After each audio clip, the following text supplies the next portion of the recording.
right on cue. And a very good evening, everybody, and welcome to our Lyceum evening, coming to you from the Paul Christian Spiritualist Church down on the south coast of the UK. Tonight we are across the pond, and we are in Milwaukee, correct? Well, I'm in Chicago, but my church is Milwaukee. Right. So we are in Chicago tonight. We have the lovely Rev Debbie Malison. And we also have little grandson Sean in the background there as well. So, I'm sure they'll be putting in a few appearances every now and then. Reverend Debbie, good evening. Very warm welcome to you. I am so honored. Again, I've been watching you guys for years over Zoom, and it's so exciting to talk to you sort of in person, as close as that is. My parents are from England, and they emigrated here. So I'm always very drawn to England. They're from Sussex, but so I get very drawn to the English churches. Excellent. Thank you.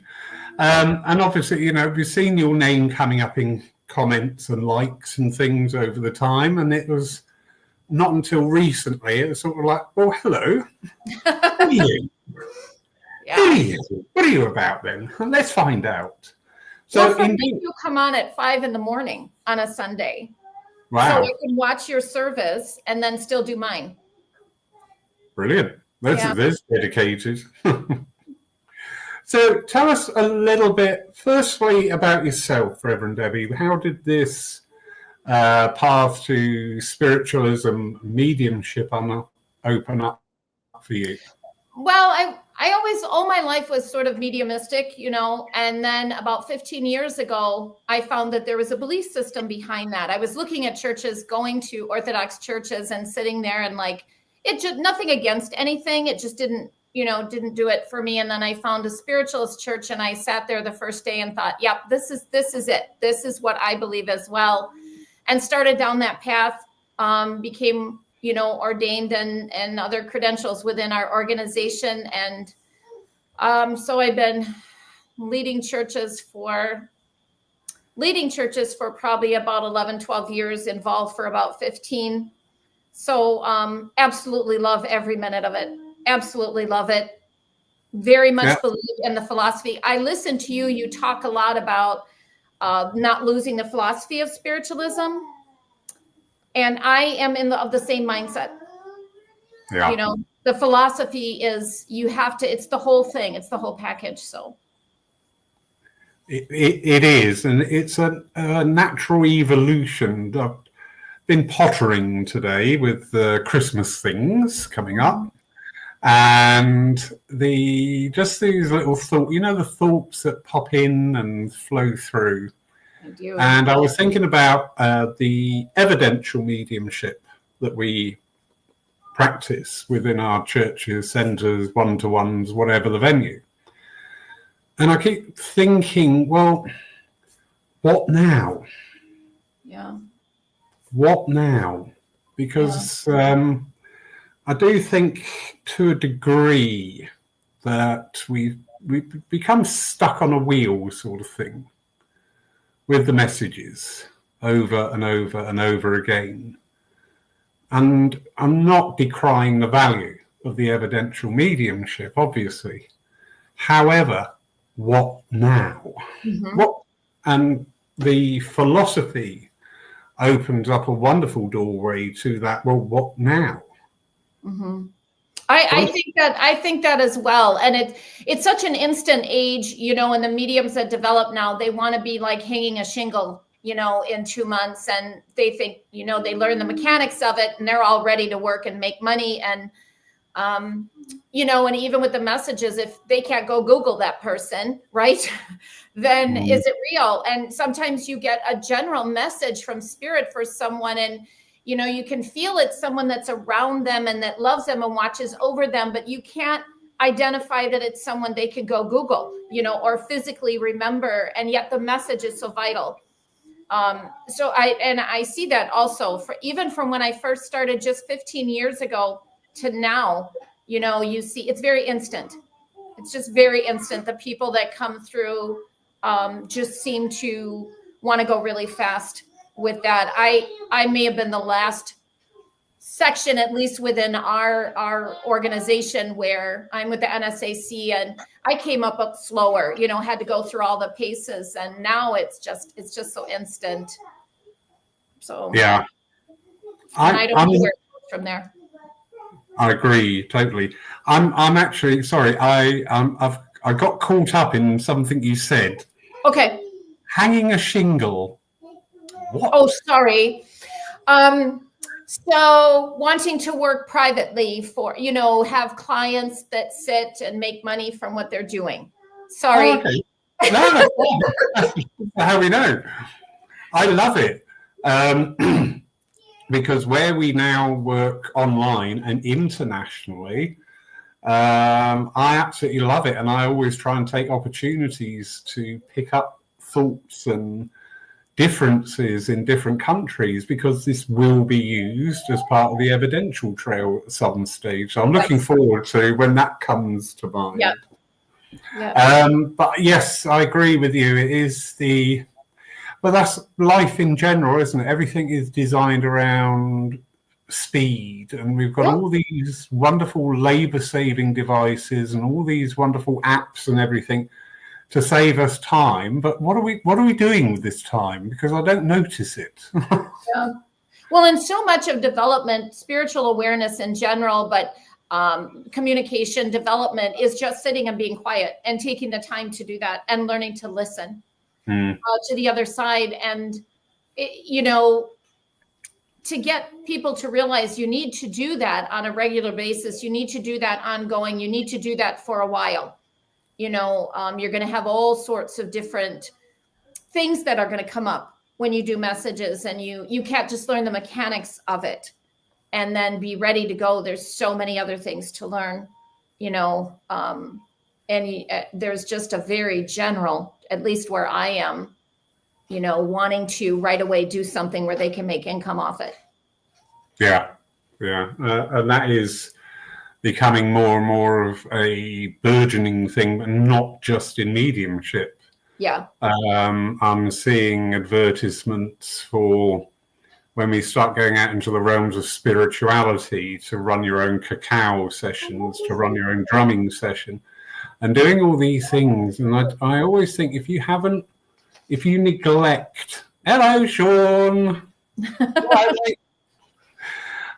If you neglect the underpinning knowledge of things, this is where things get lost. Yes. And this is where things also get watered down. So if a tutor signs up for a course and learns probably barely 40%, if that, of what the in-depth knowledge of what that course is about, and they then go out and carry on teaching. So we see this continual dilution of things. I'm getting old, Debbie. Me too. Yeah. And tell me, does your maturity sometimes lead to a little bit of shortness with some things? In understanding, maybe. I'm patient by trade, but I'm going to be 70 next year, and I do see that sometimes I want to say, really? When I say something like, really? And instantly that's going to happen for you. And I think, the honor and the education, the wisdom, the feeling of comfort just from sitting with spirit on your own. And developing that relationship and getting that information, which for me has always been how I've worked. It's always about that underneath. And I try to keep, when I try to teach very much like that. How much, but again, it is a different world. It is a world where I think, especially during the COVID, at least in the States, I don't know about over there, but because of Zoom, mediums just exploded, because all of a sudden everybody in the world had access to a medium from their couch, which in a lot of ways was wonderful. I think all of us started working much brighter than we would have, but then I also think it diluted a lot of it, what is considered a good reading, and I had clients, I'm sure you too, over time, where, they're happy with so little in a reading because they don't know the difference. They don't know what that should be, so I think the Zoom world, while I do believe beneficial, I also think it diluted a lot of it. So it became just shopping. I mean, my news feed alone, I can go down and literally, we call them spirit fairs. I don't know what you would call that would be comparable to that, but just all the time and mediums and, Yeah, we have MBS fairs, mind, body, spirit fairs. Okay, yeah. And yes, they are every weekend. And, some of the, again, I like that word, dilution. You see this dilution of things. Mm-hmm. You see this presentation of barely understood ideas and philosophies, but put across, by a good salesman. Mm-hmm. And you just think, okay, that's fine. Or coin your phrase, really? Yeah. I mean, I do in my head. I don't usually say it out loud. I just smile. But I just think sometimes okay, or, someone tells you about, I try like within the church setting for services for sermons and try to keep the philosophy that, and you guys, it's one of the things I love watching your speakers I love listening to their, I don't know if you call it a sermon, but I love listening to some of them are just so heartfelt when they speak. And I love to see that. They're not just getting up there and just whipping something out. They seem to really feel what they say. And I think people can feel that. Thank you. Yes, because I'm a great candidate that spiritualism should be an experience. Yeah.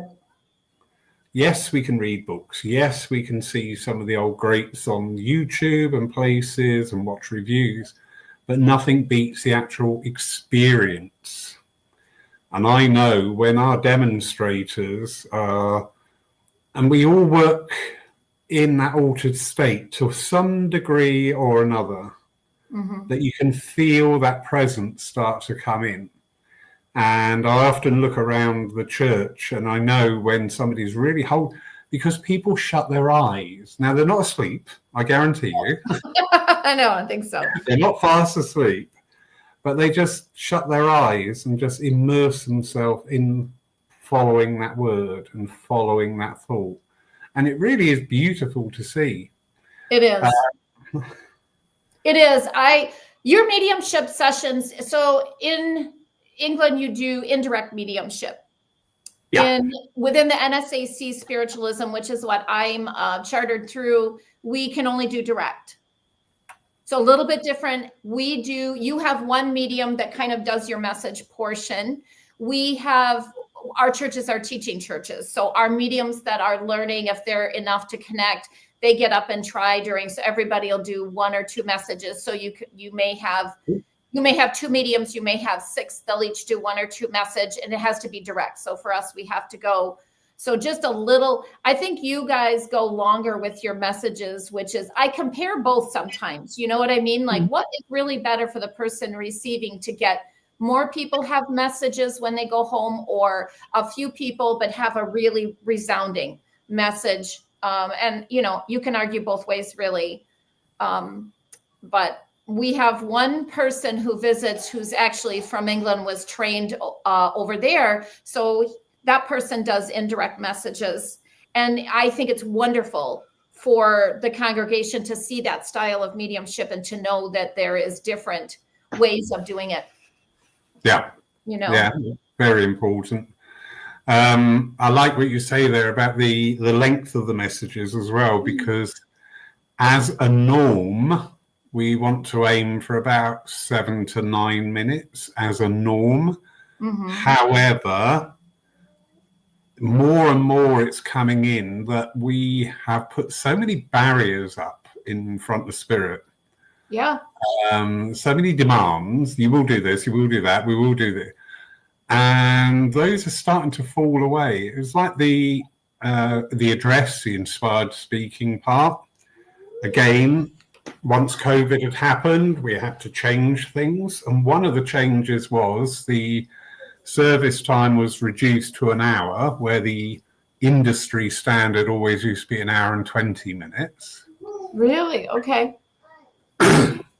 And in the old industry standard, which a lot of churches still work to, there would be the reading and the philosophy and healing, and their time would be kept an eye on. It was not unusual to hear, only keep your philosophy for 10 minutes because they only want the messages.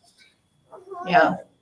So you would end up doing like 40 minutes of messages. Well, sometimes, after 30 minutes, the energy goes. Yeah.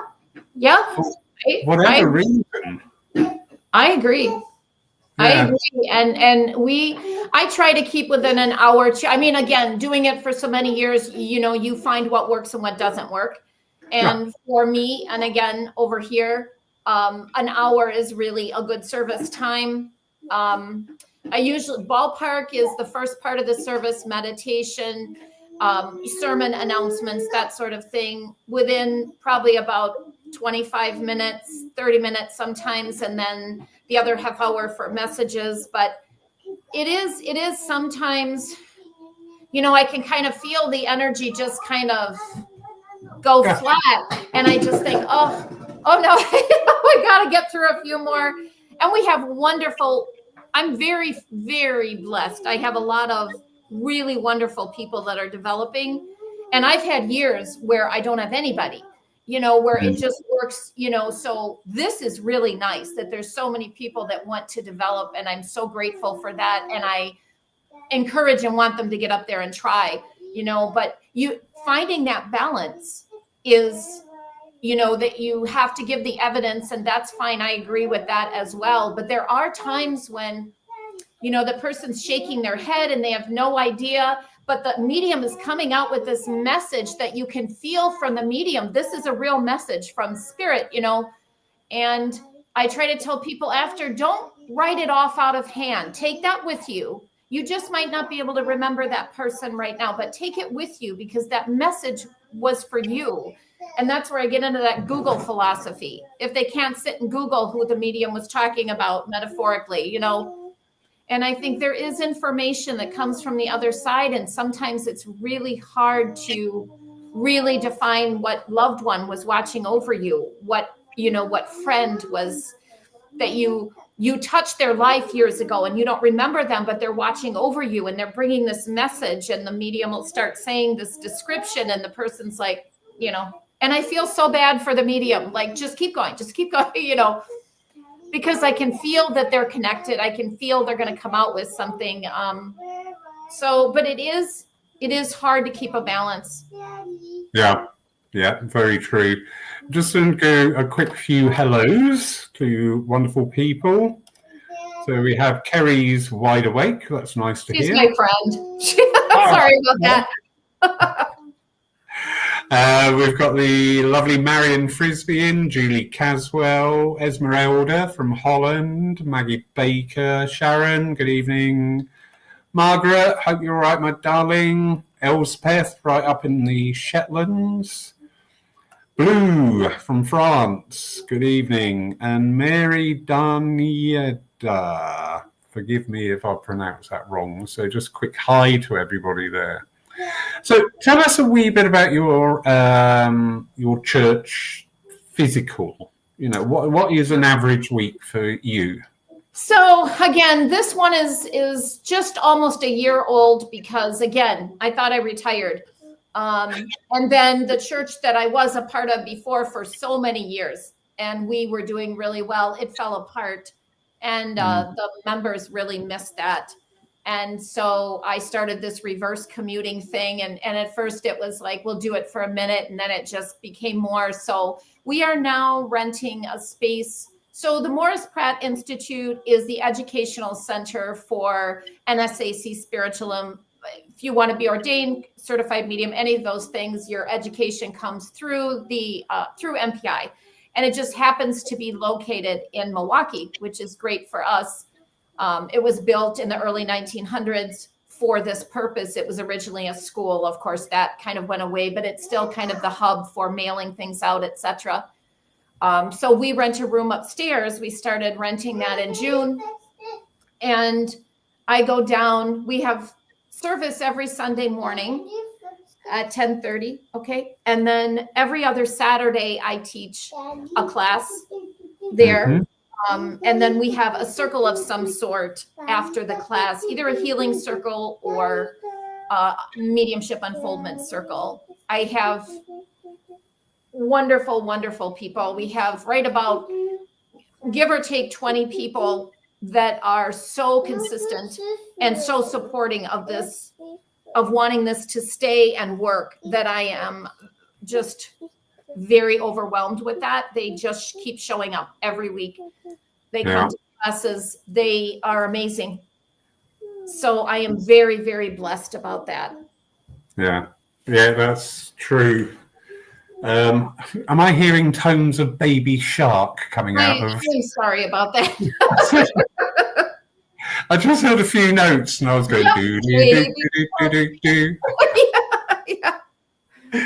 do. That's wonderful to hear that you got the support. The UK setup.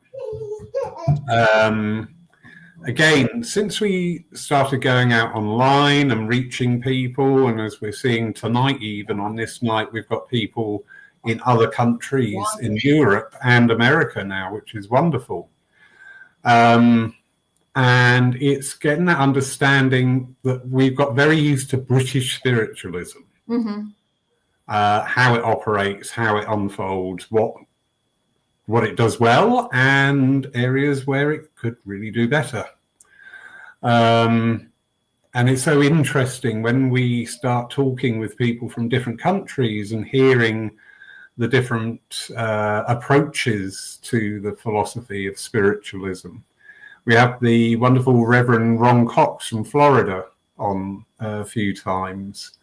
And I was flabbergasted one night because he was talking about it for a while. There was a centre near him, and they would do the service in the morning, and then they'd have like this big community lunch. And I went, that's a really nice idea. And he said, well, we need to, because people are driving like 3, 4, maybe 5 hours to come to us. Wow.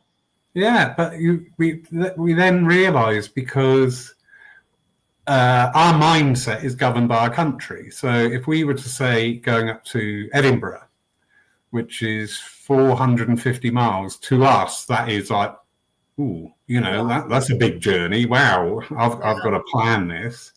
Yeah. But then we're talking with our neighbours all around the world, and especially in America, distances shrink. Because you do travel. So Milwaukee to... Yeah, so I'm an hour and a half. Hour and a half. And you do it every week. Yeah, and to go one step further, I gave up driving when I moved here 3 years ago because I've always hated driving. And did not drive at all for 3 years. And then when I first started reverse commuting, I was taking the train, Amtrak. I don't know if you have Amtrak or what your equivalent would be. That got very pricey, as you can imagine. And I got in the car one day and said to my daughter, I'm going to drive to Milwaukee. And she said, oh, okay, Mom, and I did. And now I drive back and forth. And as I'm doing it, I cannot believe I'm on a highway going 70 miles an hour, but I am, because I love it so much. And again, I have amazing people when I get there. That is what does it. They want this so much, and they believe in all this so much. So the incentive to be there is very much. Yeah.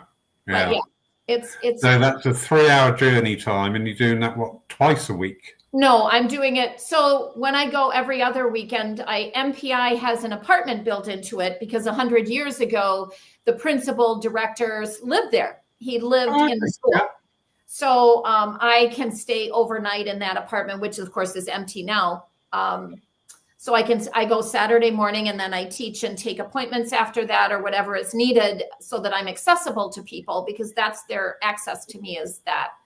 And then I sleep there and get up and do church and then drive home.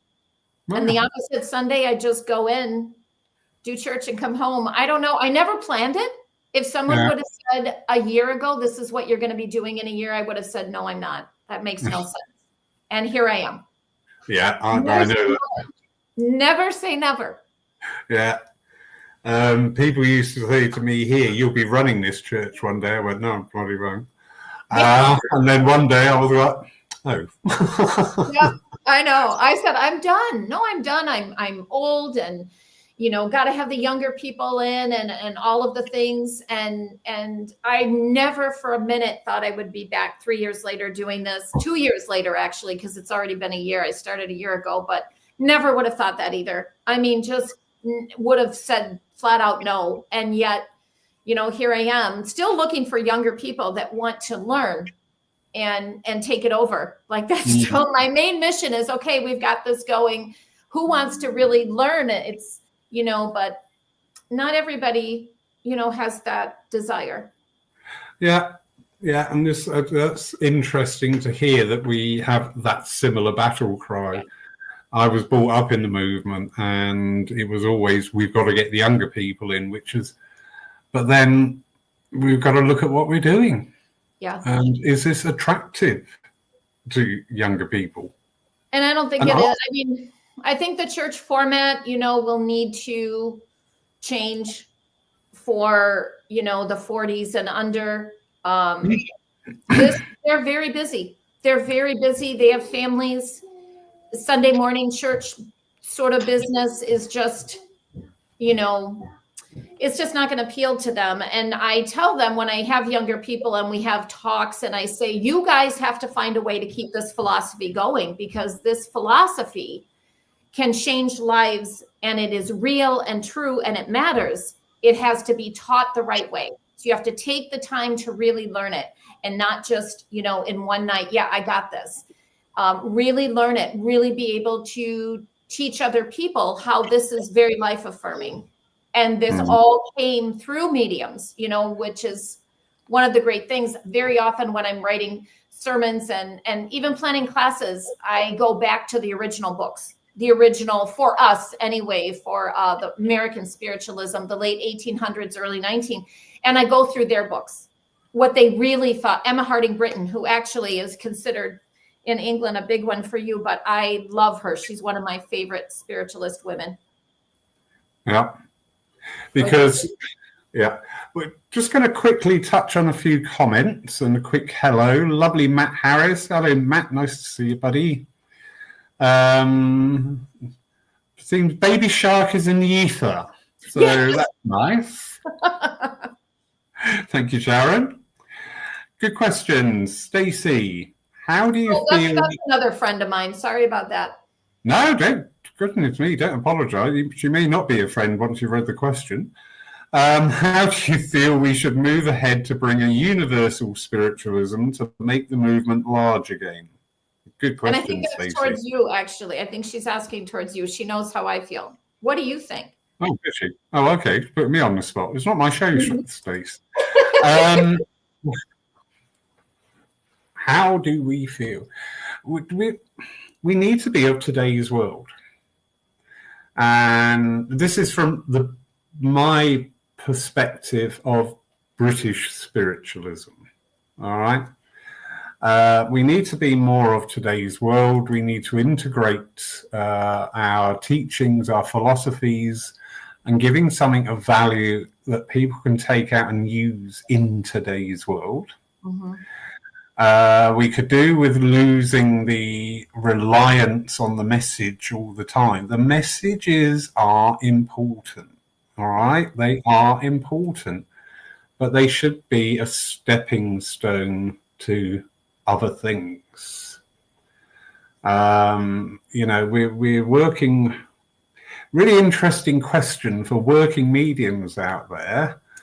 Now you're proving the continuity of life. What's next? Yeah.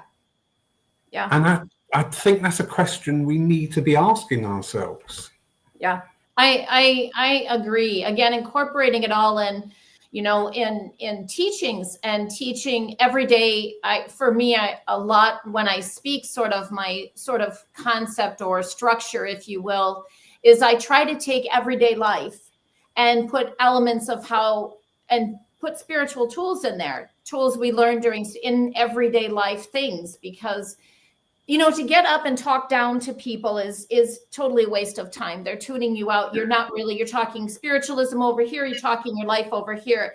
And I'm not saying I always succeed, but my goal always is to take everyday typical life and wrap up how I can use the beliefs of spiritualism in everyday life. And I think the way to keep it going, I think they may go back to things. First of all, podcasts are, right, definitely a vehicle to use for getting information out there. But I think they're going to, I don't know, the typical Sunday morning church setting, I think within 10 years is just not going to have a place. I just don't think it will. I don't know how your average age in your congregation is. We are older mostly. Yep. Are you? Yeah. The majority of churches and centres, yes, it will be of a much older age bracket.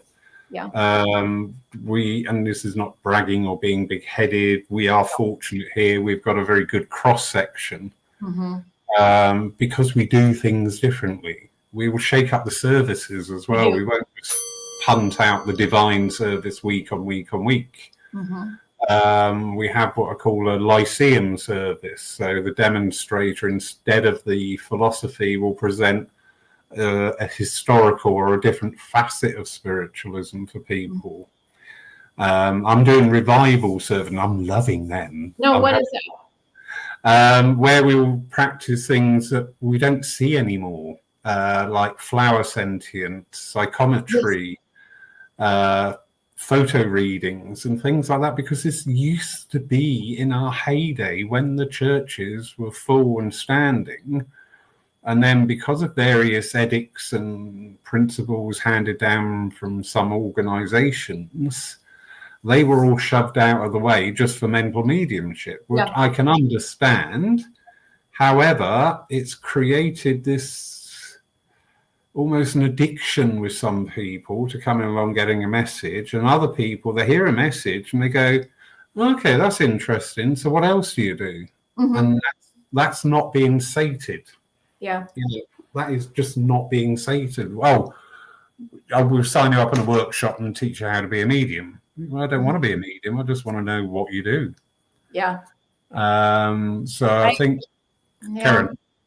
No, I see that. And you do a lot of other things too. Like I hear in your announcements, and you're doing other, meals, and you're doing gatherings and all that. And that does keep a good cross section. I did that years ago before I quote retired. I was doing those sorts of things, support groups and that. And we did have a better cross section of age. I don't have the availability to do what I did before. Again, I'm hoping there's going to be people come in to want to do those things, but I think it's true. I think spiritualism is more about a way of living. It was never created to be what it has become, right? It was not created. You go back to the teachings and the lectures of Emma Harding Britton and many others. If they saw what we did to it now, I don't know that they'd be thrilled. Like that was not their purpose. They were traveling and lecturing, and I think it's gotten too much in a box sometimes. I can see where we had to, and to get people to open up orthodox views and consider something else, I feel you have to have touch points. Okay, you have to have touch points when they come in a spiritualist church that remind them of that orthodox, and it makes it feel real to them. Okay, this is a real church because I'm doing this part, doing this part, doing this part. So I think you have to have that cross section so they can say, okay, this is a real faith. This is, I can embrace this. And that's what I see with a lot of newer people.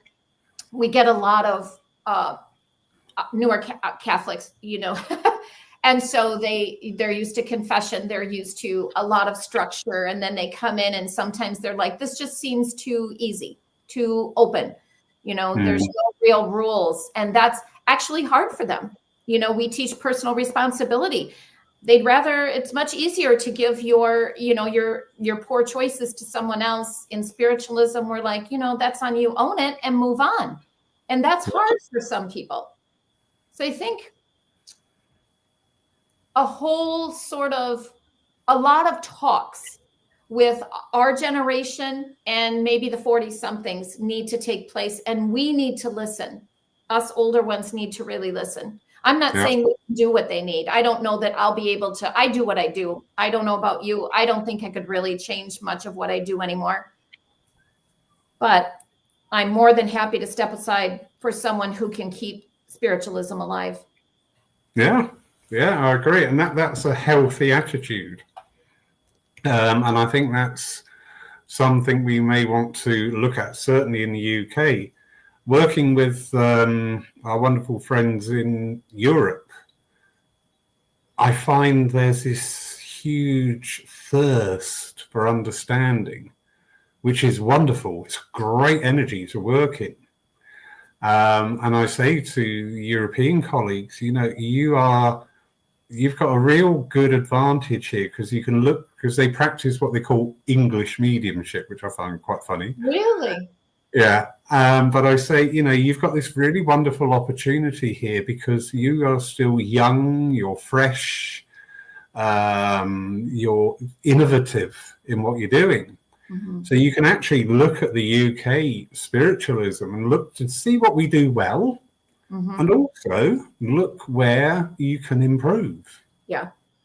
And because I think American, the same thing. We need to look at all our churches, which ones are doing okay and why. What are they doing in that church that's different? So the same thing. Flattering, though, that they call it English media.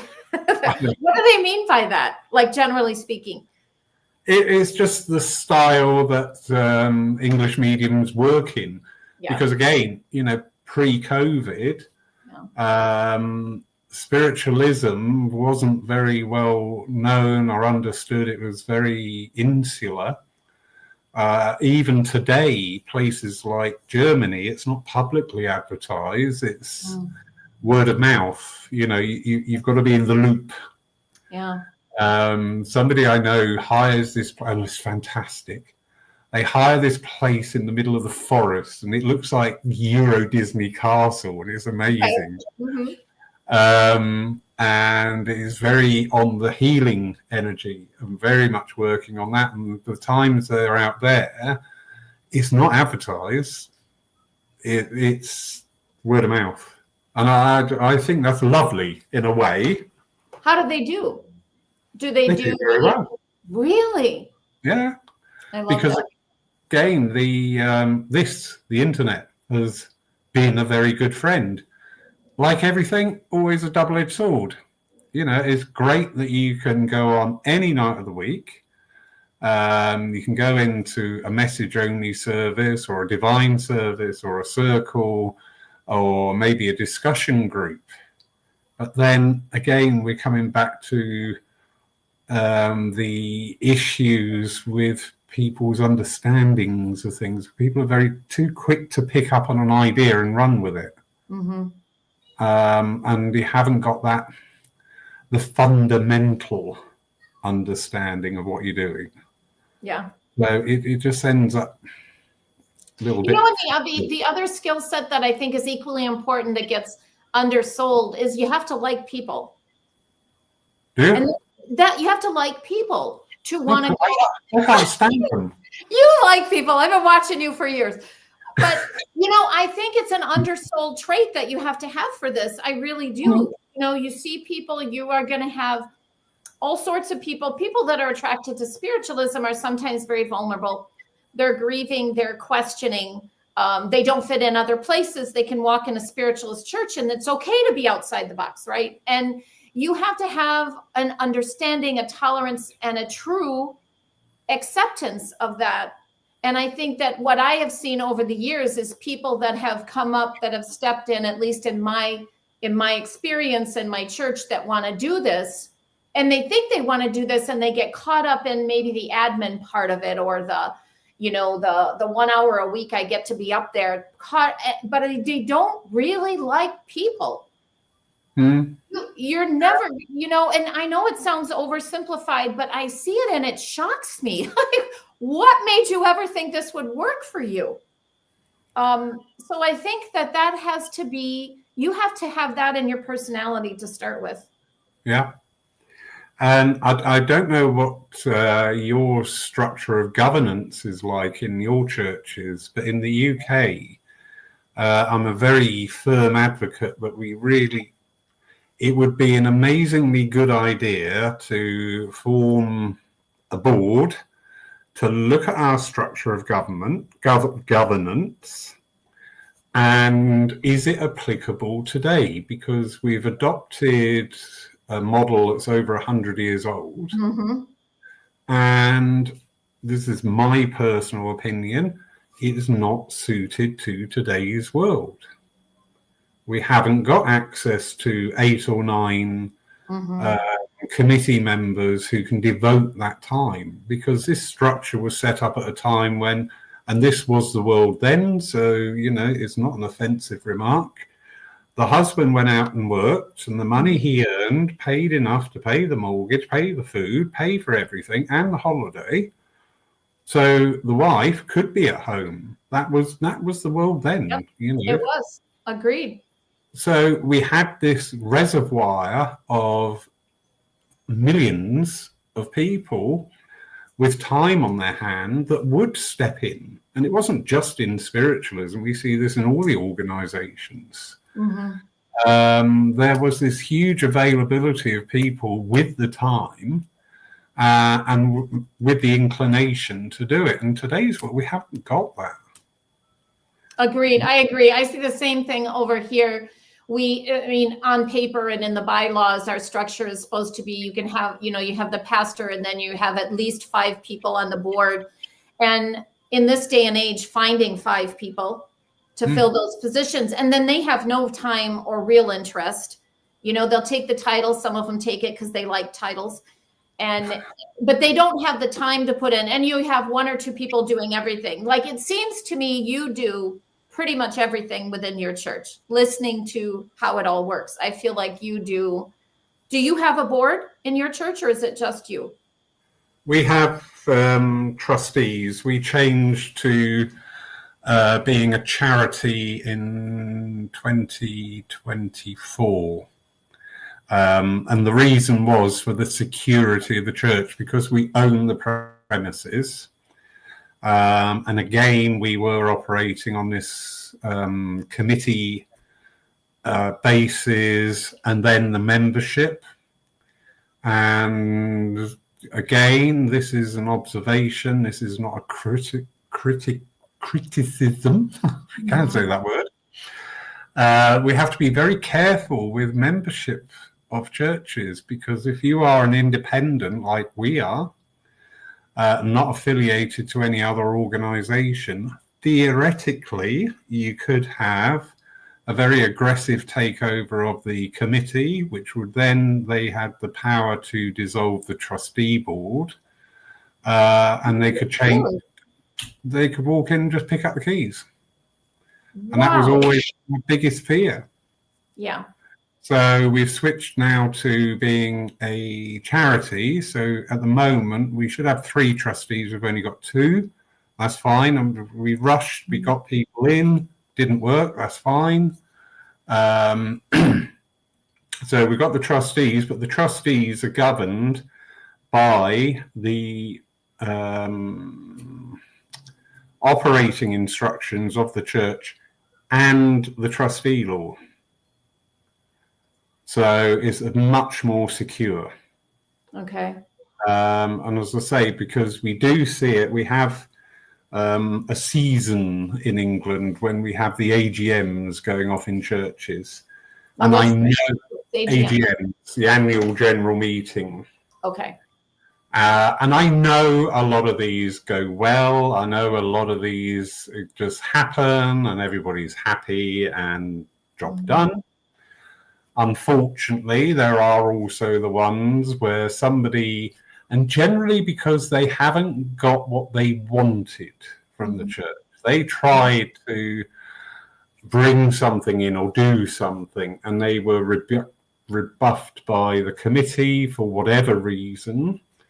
So the AGM then becomes that area where people, we've just seen it recently with the SNU. There was a very upsetting incident that came out from there. So these AGMs then turn into a little bit of a battlefield. And do you know what? In what we do, I find that untenable. I really do. We get this, surgeons, doctors, barristers, judges. They all have their organisations, and they will all have their fallouts. We understand that.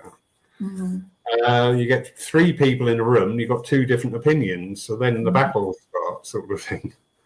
But what we are doing with the sensitivity that should be prevalent and forward and very much in the fabric of everything we do, I was asked to be an adjudicator at an AGM for another church a few years ago.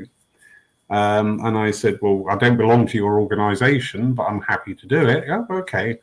And some of the things, I'm just looking at people going, I just want to grab you by the scruff of the neck and throw you out because you behave absolutely abominably. Yeah. How dare you speak to people like that? How dare you? That's what shocks me is when I hear, I haven't had it in any one of my meetings, but there has been meetings where I know the people there, the language and the name calling, and it's a church meeting, and I do still believe in the sacredness of that. Still has to be kindness, faith, and God first, and there should never be anything where you have to reach that level of discourse. I agree. There's no, and it's just ego. A lot of it. Somebody has to be the most important one in the room, Yeah, and there's also the other side. Again, as a result of our structure of governance, often people are just railroaded into positions that they don't actually want. Yep. They don't actually want it, but there's nobody else. Yes. So you end up with a lot of people coming in, and listen, anybody volunteers on a committee, giving time as whatever they're doing, absolutely, you are a lifeblood. I'm fortunate here in Poole. I would just say I need people for whatever, and people come forward, and I'm just so appreciative of that. Yeah. But as I say, with the structure of governance, you often end up with people, and we were talking briefly before we went live. It's very difficult running a church. You've got to have a number of hats. You've got to have a very good administrative hat. You've also got to have very good people profile hats. And also you need that level of sensitivity, because one of the things, and everybody at Poole knows and understands this, if there's an issue going on with members of the congregation, Lawrence will step in and go, okay, what's going on? Yep. Because I'm not going to allow people to sit there week after week going, because that affects the fabric of the church. It does. Affects the energy. You can feel it. I know. Same thing here. And you always have that one or two, or at least it seems like we always do. You got that one or two that aren't happy unless there's drama going on, and makes you crazy. But you do have to have people underestimate. I mean, I've had people I've worked closely with, I thought over the years, that I felt I explained what this was going to be really in a clear way, and they start doing it and like, wait, what? No, it's a Thursday. I don't want to think about your, you're every day. I mean, I'm sure you too. You wake up and you're thinking, what do I have to do for the church today? Do I have to call somebody, or what are we doing this weekend? Get the Facebook ads out there and Meetup or whatever your equivalent of that. You're just every day trying to think of something. What can I teach now? What can I come up with that's different that they're going to want to come to? And then I'm, restructuring all my classes so that I'm not teaching, they took that class a few years ago, they're not going to want to come again. So I have to redo that class, make it fresh, make it new, bring in a different perspective. You spend hours. And People really think they can show up a half hour before church on a Sunday, wing it, and it'll be good. No, only if you're a guest. Only if you're a guest. But yeah, it's a lot. I love the work. I love it, or I wouldn't be doing it. But again, I think you have to really want to bring spiritualism out there. And I think you really have to like people. I think it's both those things are almost equal to me. Very true. And also you have that appreciation of the value of it. And, you know, in the various teaching circles, groups that we have here outside of the services, it's applying it to a very personal level to each individual. The routes to go down. Well, and everybody, you have people that they need to feel important. People, I try to, my working theory that I shoot for, and nobody's perfect, absolutely not, but I shoot for is everybody has something they're good at. So that person wants to feel important. So I think in my head, like, what are they really good at? Try to give them that area. Okay, this is your area because you're really good with this. And the problem is they're good for a while and then they're like, yeah, but that person's getting more attention. I want to go do that. You know, and I think, but that won't translate, you know, trying to find a way that anybody who wants to help can help in a way that will be the time frame, first of all, that they have to give, because you have to be grateful for everything because it's all volunteer. Yeah. And you have to, okay, what can they do that matters and will be in their sort of purview, you know? So all of those things take, you know, kind of take time to figure out, but they're important. It's important that people feel good when they walk in their church. Yeah, it is. And also we have that wonderful opportunity. It's not only the spiritual aspect of development with people, it's also the very personal and emotional development opportunities. Yeah. We had a young lady stand up and deliver a reading a couple of weeks ago. And 2 years ago, she would not have done that. She would not have gone anywhere near that. No, not doing it. Yeah. But in the time, in the work, in where she's going to now with her spiritualism, she's still tense, but she's doing it. Yeah. And I love that. I love to see that. I agree. You love to see the growth. You love to see the progress, especially from people who say, I will never. I will never. And then you start to see it take shape a little by little. And it's such a good feeling. It's just such a good feeling to be a part of that. And, you know, and you're aware in our position, we're aware of the backstories, what's going on that everybody in their life that everybody else doesn't know about, you know, and so that makes it challenging too, because we know things about people. Okay. You know, we know things about people and their backstories and we can't say, right? Yep. But it matters. I know he's like just about had it here, I think. Sorry about that. No, don't apologize. Fine. Okay. I may have to duck out a couple minutes early on you. I'm sorry. Not a problem. Not a problem. I think it's just going to get louder.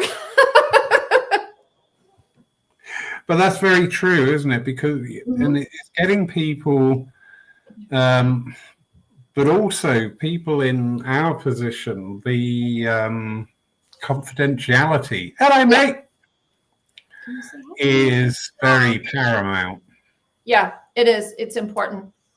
I've learned by mistakes of the past of what, mate.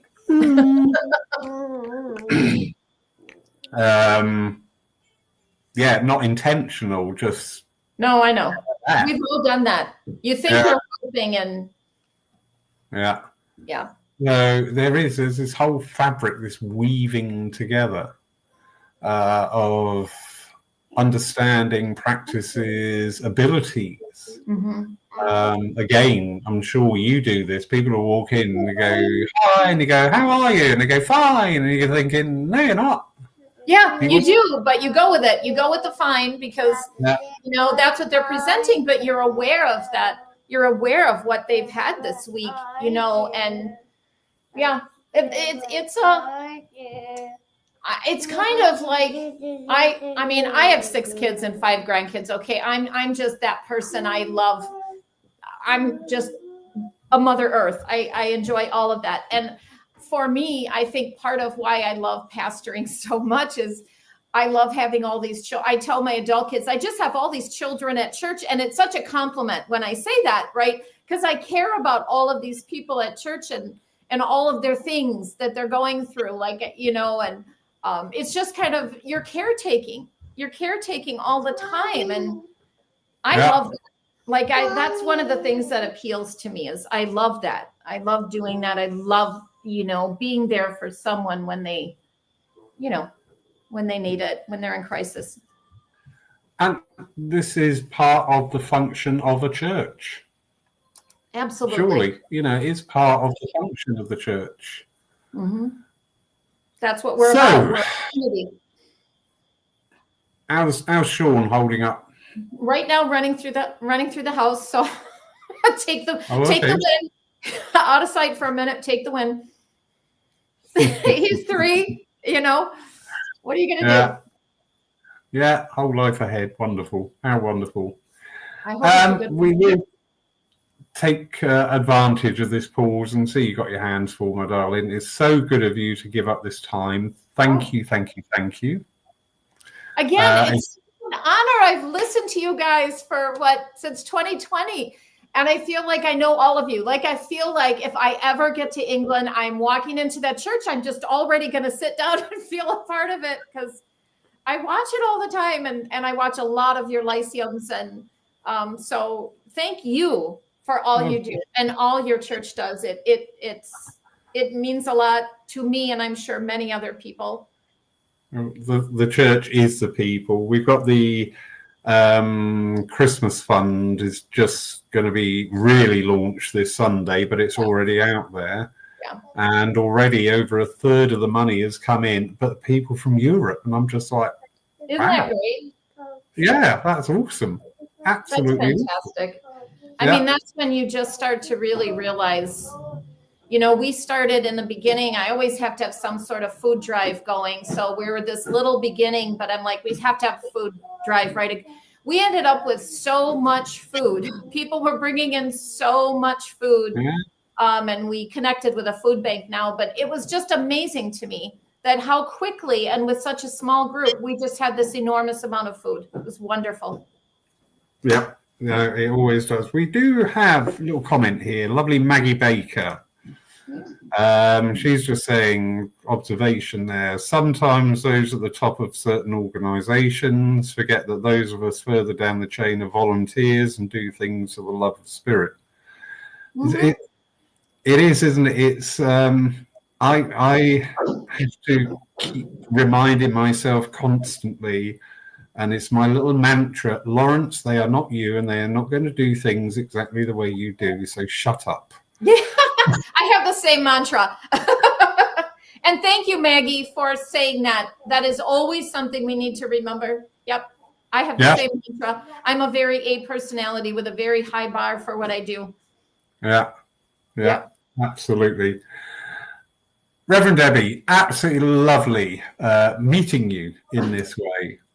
And if you ever do come to the UK, we would love to see. We have this really odd thing now that we meet people online and then we meet them in the flesh, and it's like, I know, I've met you. It's like, oh, this is a bit weird. I don't know what's going on here. Well, real quickly, are you northern or southern England? Like, is Poole northern? We're right down on the south. So are you by Sussex at all? No, we're about 4 counties away. So okay. You've got the bottom of the UK is like that. Yeah. So Sussex is here. Okay.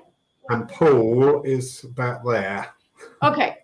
Just trying to balance in my head. Sorry, didn't mean to. No, sorry, no, it's fine. It's fine.